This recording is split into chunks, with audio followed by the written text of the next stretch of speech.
The German advance was rapid, up to 40 miles a day, capturing vast areas of the Soviet Union. Arkady Pervintsev was a Russian war correspondent. Each day is full of human and Russian tragedy. The war goes on, tragic and cruel. Smolensk has fallen, Bessarabia, Tiraspol, Zhytomyr, Minsk, Riga, Orsha, Bobruisk, Novograd-Volhynsky, Kamenetsk-Podolsky, and many others. All have fallen. The Ukraine is ablaze. Belarusia is burning. The fire of war is approaching Central Russia.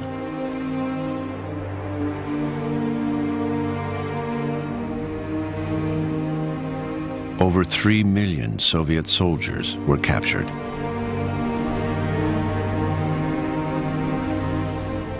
German private Benno Zieser witnessed the tragic procession.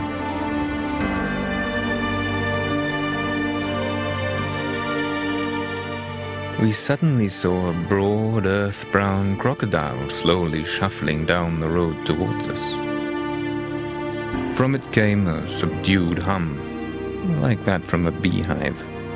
Prisoners of war, Russians. We quickly moved away from the foul cloud that surrounded them. Then, what we saw transfixed us, and we forgot our nausea. Were these really human beings? These grey-brown figures? These shadows lurching towards us? Moving shapes at their last gasp? Creatures which only some last flicker of will to live enabled them to march. All the misery of the world seemed to be concentrated here.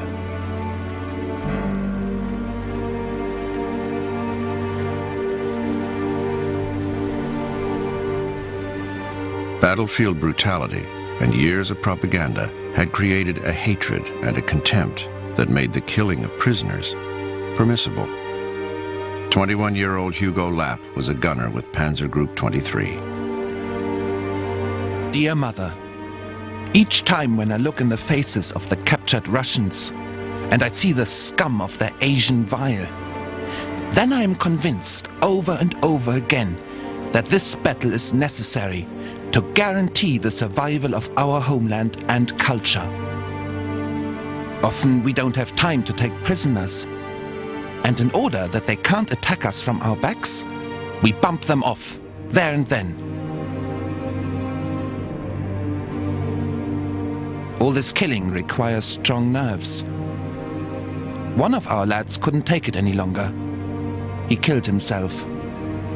He leaves a wife, parents, and 2 children behind. Yours always, your youngest son. In 6 months, 600,000 Soviet prisoners of war died.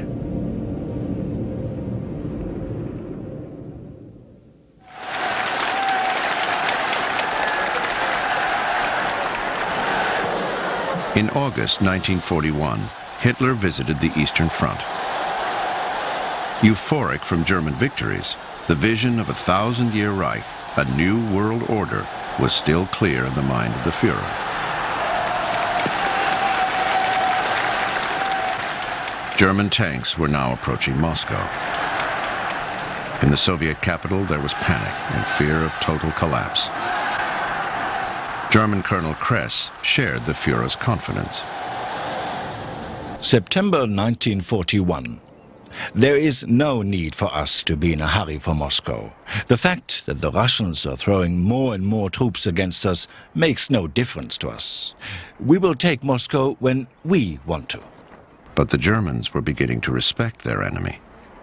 The Russians are very tenacious in defense and particularly skillful in constructing fortifications. We cannot deny the Bolsheviks' courage and contempt for death. We have not been confronted by such an opponent before. By December 1941, the Germans had still failed to take Moscow. There would be many years of bloodshed ahead.